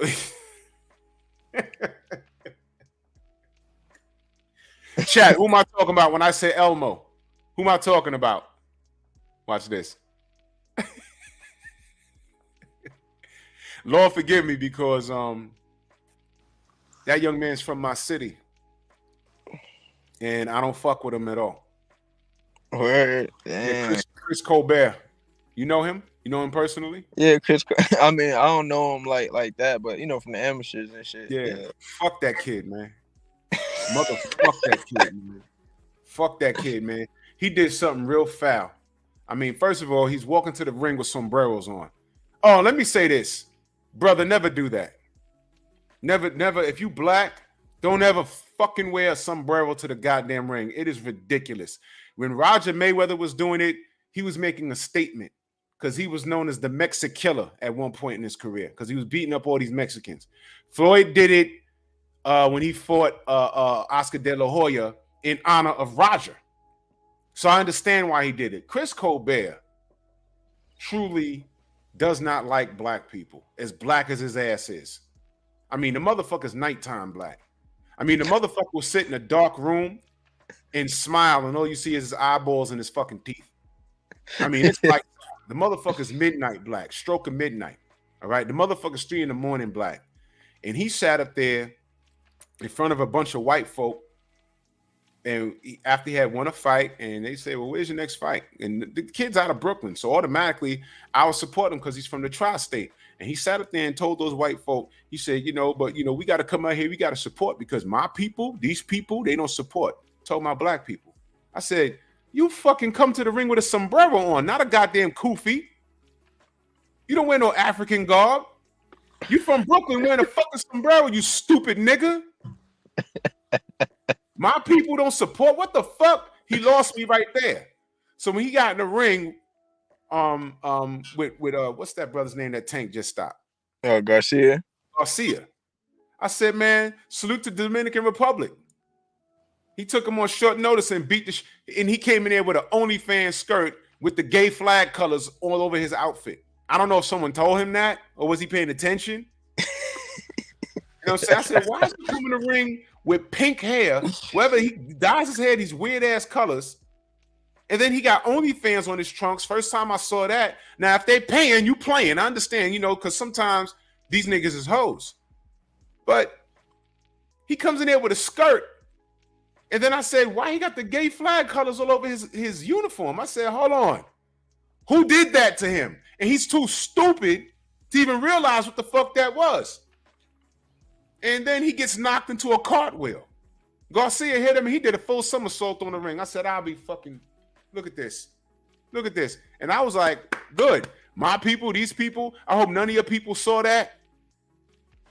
Because in Washington Heights up here, the Dominican neighborhood, up here, Amsterdam Avenue, Washington Heights, they were celebrating. And I was like, good. Because I don't support that zesty motherfucker. Fuck Chris Colbert. I'd rather support you 100 times than that fucking kid. And he from Brooklyn. Fuck him. Fucking win. He came in there wearing a skirt that said OnlyFans. What's wrong with you? You said that's crazy though. You said it was the LGBT whatever colors too. That's wild. Go back and watch that fight. Look at the colors. Look at the arrangements, the color arrangements he had with the funny color hair, OnlyFans on his trunks, and just look at the colors. It's the flag, not together, but it was all over his outfit. I said, yo, am I the only something else? They sell these dodgeballs in like Walmart and shit with the funny colors. The funny colors are the flag. You don't get your son that shit. You don't get your daughter that shit. For sure. I walked this out of a store. I looked at that. I said, why is that on? I said, man, you know what? These motherfuckers is everywhere, man. They really trying to, man, that's a whole nother conversation, man. I don't play that shit. You're not going to shame me because I'm straight. You're not gonna straight shame me. No, I like women. Stop that. You know what I'm saying? Fuck out of here, man. G5 in the building. Salute, man. Salute to y'all, man. Yo, bro. What's your gram? Oh yeah, y'all can follow me on Instagram at Elijah_Pierce. It just, you know, they see my name, just it's an underscore in the middle. That's all. I'm gonna pull it up right now. Yes, sir. Yeah, I'm finna try to. I just really be on Instagram mainly. I was never really hard on all that extra social media shit, but you know, I'm trying to tap in, man, create more of a popular demand, because, like I said, people need to see what I got going on. Yeah, hell yeah, man. We need to get the word out, man. And we got a whole network on here. You know what I'm saying? Man, not only my peep channel. Peep them videos, bro. I'm telling, like, the ones I'm posting, like it's different, man. Like we're coming different with everything, with especially that first one, like, oh shit, especially Oh with my that first God. one. Who's this you beating the shit out of? No, play the first one. That's gonna explain it. Yes, sir. So tomorrow we knock all the happy out your ass. I'm in danger. The very next evening. Okay. Wow. Good shot. Oh! Later that same evening. Absolutely. Oh! Justice is hurt again. Oh! Corner. 1 week later. You 7-1 and you thought it was smart to take a step up fight with me? You done fucked up. Yes, sir.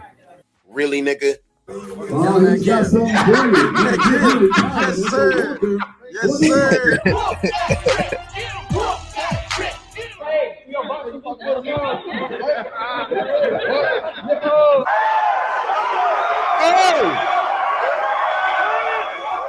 Oh, come on. Give me a bucket of fries, 2 chili, and a bowl of shrimp flops. Tomorrow we knock all the happy out your ass. Just so you know. Yo, you said you gonna knock the Hefe out his ass. For real, bro. I bring that. I do that as every opponent, man. Every opponent, they get a gift and an ass whooping. Oh man, yo, that's dope. That's dope. I like you, young king. That's dope. Nah, family, go follow him on the gram. Hit up everybody. Whenever you need me to get something out, hit me. We got a lot. We got a whole network here. The one in the middle, that's the style. Like everybody, like I said, that's the one everybody always compare. You know, they see the vibe and they kind of compare me, you know, to a manual or whatever. But honestly, like I said, I done configured my own style, my own. Is that a capoeira style? That's capoeira, man. Yeah. Yeah, I see it. Oh. Just footwork, but naturally organic footwork, and you know what I'm saying, used in different ways, different situations, all of that. You know what I'm saying. I just don't like my you know, my vibe being attributed to another man. You know what I'm saying. Like everything, you take influence. That's what we're here for. We're here to take influence from the older generation and put it towards now. You know what I'm saying, and evolve it. Bro, I like that. Bro, yes. I don't see how the fuck. Bro, listen, man. I'm not gonna be satisfied. Nah. Come on, man. This is what I'm saying, family. ESPN don't see no value. Golden Boy don't see no value. If his last name was Rodriguez, listen, man. Top rank. No, fuck that. The WBC is putting together a Transformer League. They're gonna have these chicks with dicks running around fighting each other in the ring. This is what they're doing. Yeah, I heard about that shit. Yeah, what? They're gonna do that, but this brother's sitting right here. You understand? This is boxing now. This is what we doing? Not I, said the cat. Fuck that. Fuck that. Yeah, We that need to shit take is our wild. sport back. This Like, is what the bullshit, man. Come on, man. You're gonna have dudes coming in there with boobs and penises. Who's gonna pay to watch that? I know, for real though. Like, I don't. Yeah, like, see, that's actually a valid question. Like, who the fuck is gonna actually pay to watch that shit? We love boxing, though, right? We love boxing. Okay, this is what you do. I'm sorry, I done missed all these damn. Let me read these super chats, man. Salute to John Pounds in the super chat. He said, "Top of the morning, Drew. Salute to you, brother." My brother, main event Mark. He said, "Up Nick Ball, Elijah would beat Galal Yafi."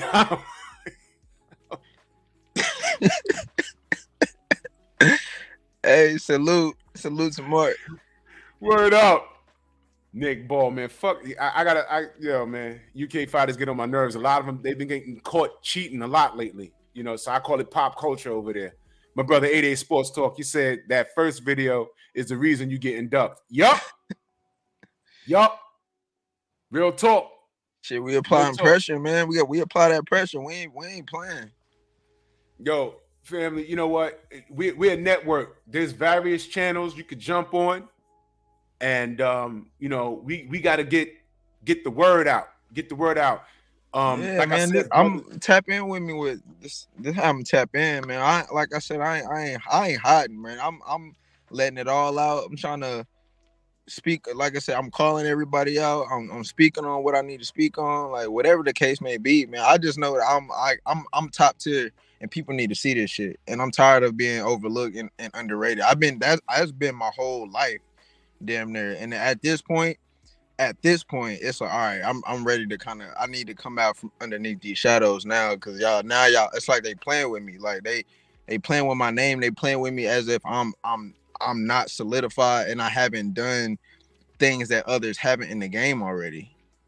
Like, to me, like, this the fact, like you can look it up on YouTube right now. I beat Rolly Romero ass. That's the homie. Me and Rolly cool. But I beat that ass. Yo, can I ask you a question about Rolly? Yeah. What's wrong with him? I mean, bro, funny as hell. Bro. That's a funny dude, bro. That dude funny as fuck. But I mean, it is what it is, though, bro. You know what I'm saying? He made millions of dollars fighting Tank, bro. I think he made like what, $2 million? Yeah, and let me tell you, they tried to take him down too. They with that grape, we call it grape for social media purposes. That those allegations, when those girls started coming out saying he did something, I didn't believe it. And none of those chicks went to jail. None of those chicks went to jail, and it just vanished. It just went away. You know what I'm saying? I'm glad he got his shot. I knew how it was going to end, though, but I'm glad he got his shot. But Rolly, I like Rolly, man. He's funny as hell, man. But there's something wrong with the kid, man. If he wasn't boxing, I don't know what he'd be doing, man. But damn. Yeah, that dude, he wild as fuck. But yeah, man. But that's, but I'm just, like I said, I just even brought him up just to like I said, speak on the pedigree of which I come, and just, you know what I'm saying, like I'm on that level, you know what I'm saying, and to see somebody I beat who and really rarely easily. They're superseding where I'm at. I ain't gonna lie. That's like of course that's like a slap in the face. Like, damn. So how do you feel? How do you feel watching a guy like Ryan Garcia getting all that shine and he ain't do shit? That too. I mean, all of them is bullshit. I'm like, damn, bro. All these dudes is really just like, I'm seeing all my whole amateur class guys a bunch of guys I didn't beat. A bunch, you know what I'm saying? A couple of them, you know what I'm saying, was close fights, whatever. I didn't lost, whatever, little splits, all that. I mean, these guys, I'm seeing them elevate, and I'm seeing them being put on a platform based off the fact that they're, just because they're undefeated or whatever, or or whatever the case may be. And that's cool and all, but it's like, but when it circles back around for them to fight me or something like that, when it's crickets and shit, and then what? It's like, okay, okay, so at that point, why am I not being brought up? Why isn't that okay? Well, Yeah, you know what? Actually, Elijah Pierce is a really good fighter. Maybe we should give him the opportunity and put him in that opportunity to, see if he can produce, and maybe he could become a commodity again. Even though we eventually kind of written him off based off those losses. I mean, it just makes sense, bro. Like if everybody's scared to fight me, like at one point, are you gonna be like, okay, well, let's give the nigga that can fight an opportunity? Because like I'm literally ready to watch niggas whole organizations. Like I don't, it's nothing to me. Like I've taken every fight within like 2 minutes. Man. Salute to my brother Paul Carrick in that Cash App. Much love. He said, thanks for showing that brother in another way. No doubt, man. This is what we're doing, man. We bringing awareness to this stuff. Bro, you got a Cash App? Yeah, it's just my name, just Money Sign Elijah Pierce.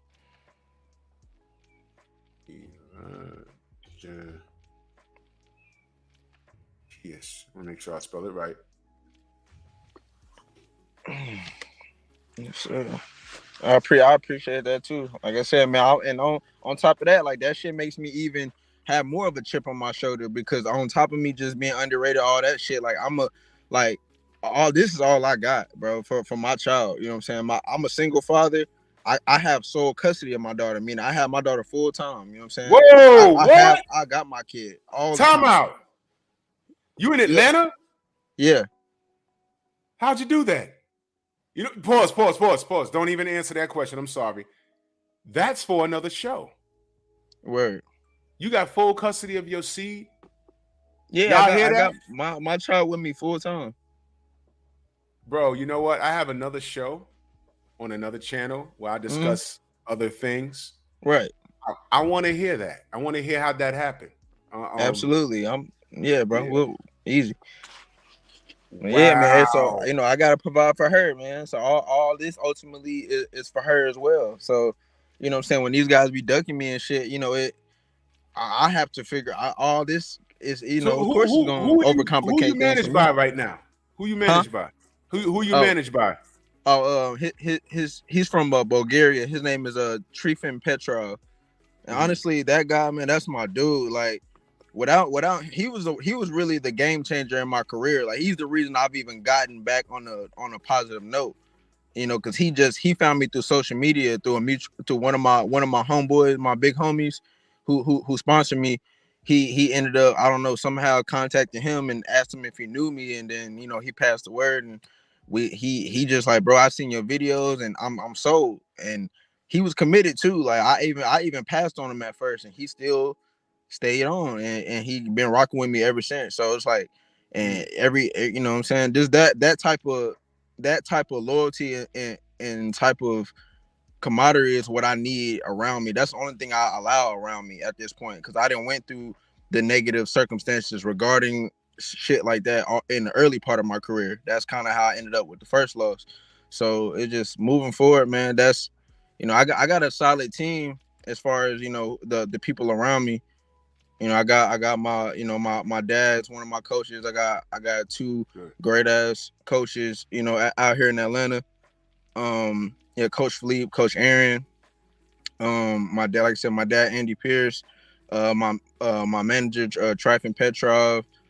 I actually co-manage my stepfather. He's a part of my management team as well, Jesse Tanksley. And then like I said, I'm signed with Jetty Promotions at Baltimore. But obviously I've been making a lot of noise in Baltimore already, so a lot of them Baltimore guys, they don't even want no smoke.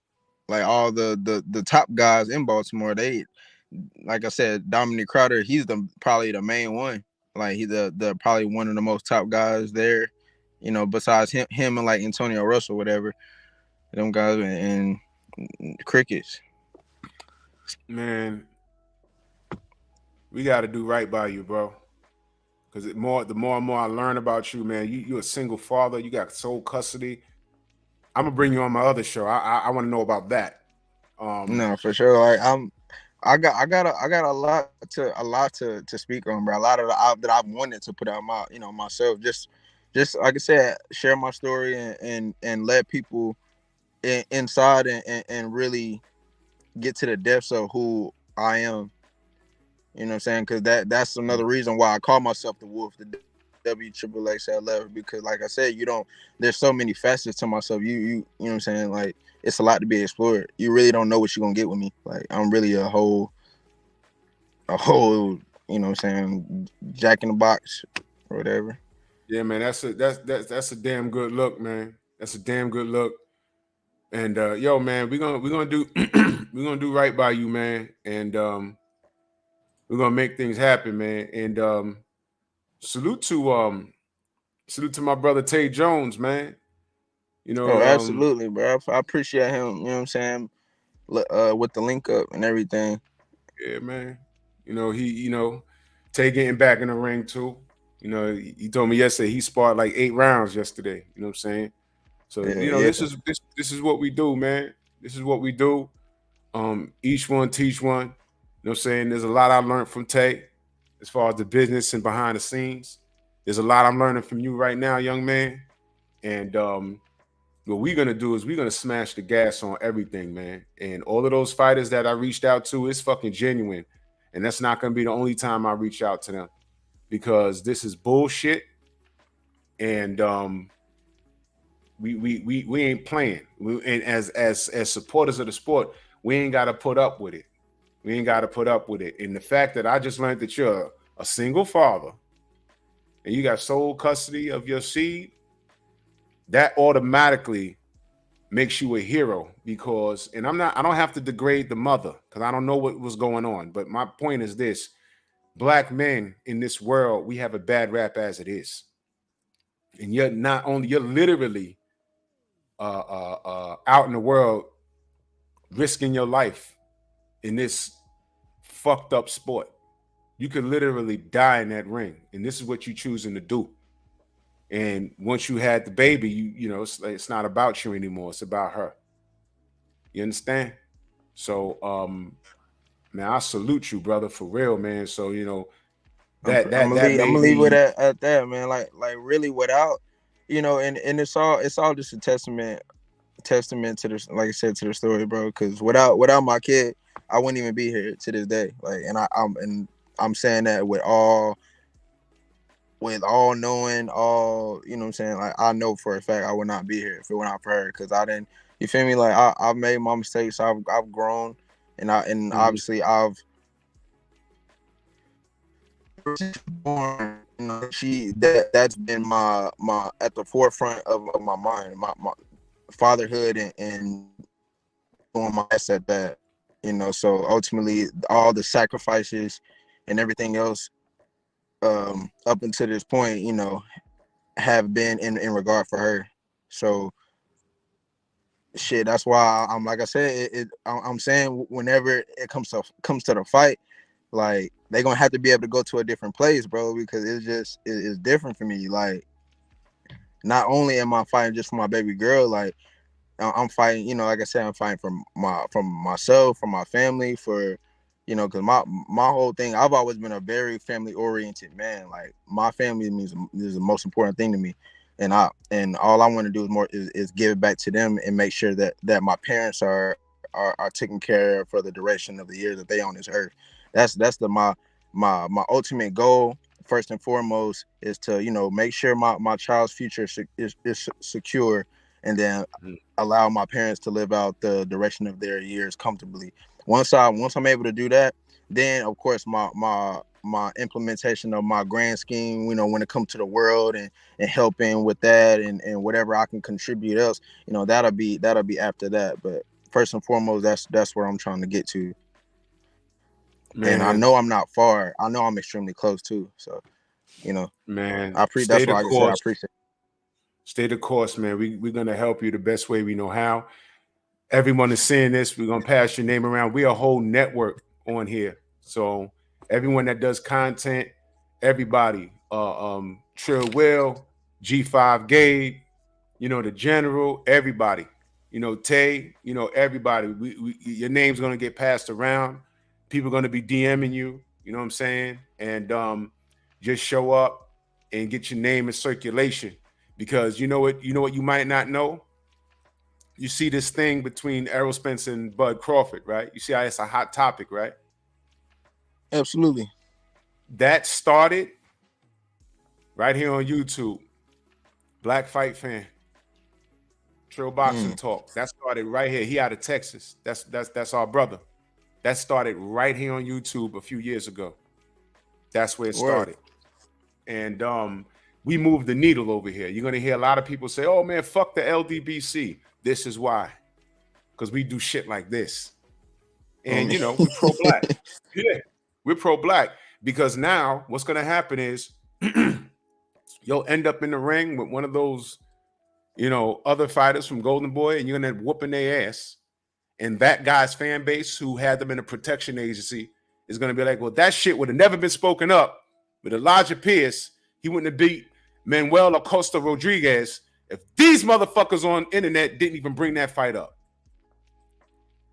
Blame me, good. But I'm generating compliance. I don't give a fuck. Because I want what's right.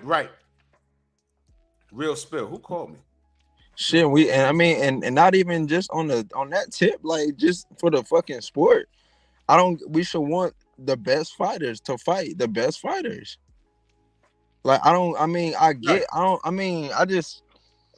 just don't like that they're completely they're just completely changing the whole model of the sport. Like it's just a complete, the integrity of it just completely compromised by the fact that of money and business. And it's like, how do you do that with a sport like boxing? Like that, to me, that just don't make sense, like at all. Cause that's the whole thing with this shit was it was about proving who was the best, proving who was the toughest or whatever. That's always been pretty much the notion when it comes to physical, you know, to physical sports, you know, domination or whatever. So I don't even know how the fuck that people were really allowing people to even move like that. Like, and we just kind of just sitting there accepting it, accepting how they're trying to create these products. And then when they fall through, oh, he wasn't that good anyway. Oh, he was trash anyway. We have been conditioned to accept mediocrity as excellence. And we've gotten away from what's real. To the point where we got guys like Ryan Garcia being looked at as one of the top tier guys at 135 or 140, wherever he feels like he wants to be. And he hasn't done a mother scunting thing. He hasn't done anything.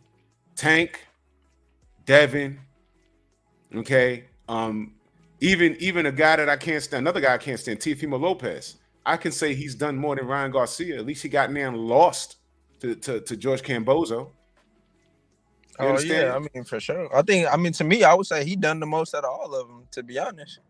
Teofimo. He's done a lot of lip action. He's done a lot of ducking.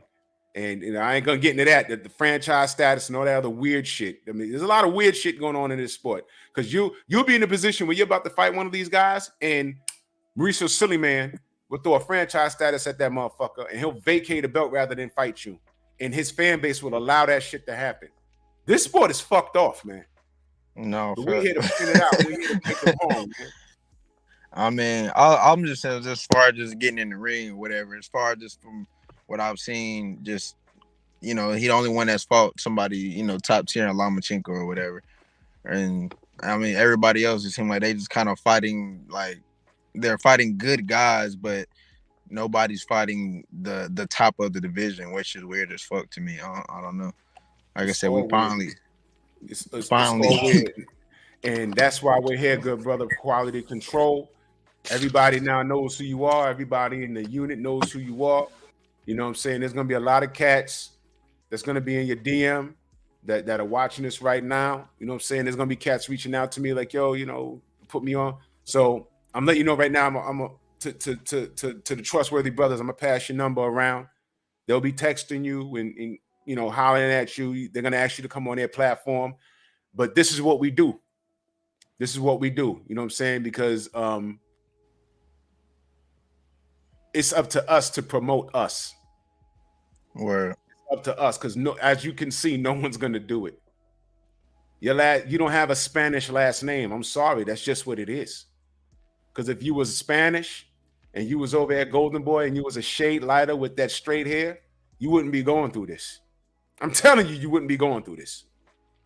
You would have been on ESPN right now. Last Saturday, you would have been on ESPN over the weekend somewhere. This is what they do. That's why they don't like Al Heyman, because he gives people creative control. But I ain't going to get into all that, man. This is great, man. We're going to have you back. If there's anybody else you want me to call out, hit me on the text. I'll DM them immediately. I ain't going to wait. So I ain't got to play with these guys.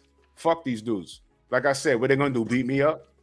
Straight up. Shit. No, I'm sure it's going to be something added to the list, like I said. I mean, but, you know, in the meantime, I'm just going to keep fucking working, keep, you know what I'm saying, keep going, getting after it until something pop off. I mean, I'm scheduled for April 15th in Atlanta, on my promoter show, Jetta Promotions or whatever. But we're trying to lock down something bigger before then. That's the plan. You know, I would love to, like I said, get a TV fight this year, man. That's ultimately my biggest goal first for this year is to get a TV fight, because I know, man, once people see me fight on TV, they're gonna love me. Man, I can't wait for that, man. Let's push that. I'm gonna look in the rankings and I'm gonna see who's not busy. I'm gonna be like, why the fuck not? Let's get it, man. But that's dope. As far as the other conversation is concerned, I'm gonna be in touch with you because I'm gonna have you on my other channel. I want to have a conversation. Man. Do that, man. Like I said, I'm always down to speak and kind of also even like counsel in a way, like just people who done kind of went through similar situations I done been through, because I didn't been through some very fucked up personal situations, and I'm always looking to help inspire the next brother, or you know, who could be in a similar position. You know, I done helped some of my other homies who've had children and been and, you know, dealt with baby mama situations and all that type of stuff. So, you know, I know, bro. I know. Well, I'm gonna run out of here. It's time for me to head to the gym. It's chest day, and I'm already pissed off. Word. For sure, bro. Hey, man, I appreciate it once again, and it was good vibing with you. Absolutely. I'll be in touch, good brother. All right, man. Peace. You already know what time it is, man. Listen. I love the sport, but I hate this business. I understand the sport can't exist without the business.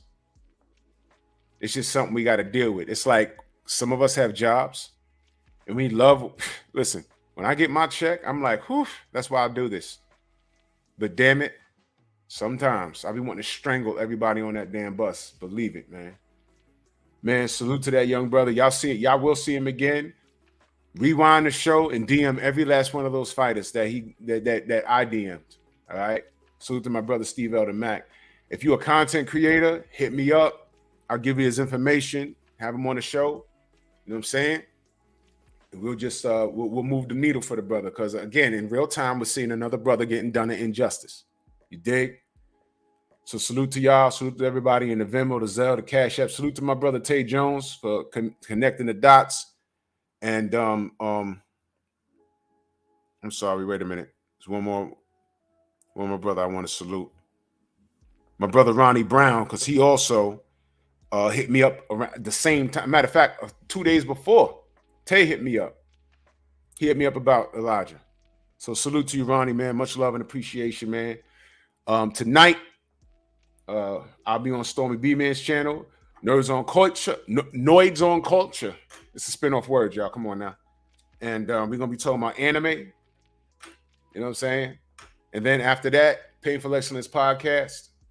You know what I'm saying? We working out here. You know what I'm saying? Tune in to all of our family, all of our content creators. Much love and appreciation to everyone, man. Salute to y'all. The Venmo, the Zelle, the Cash App, the Super Chat.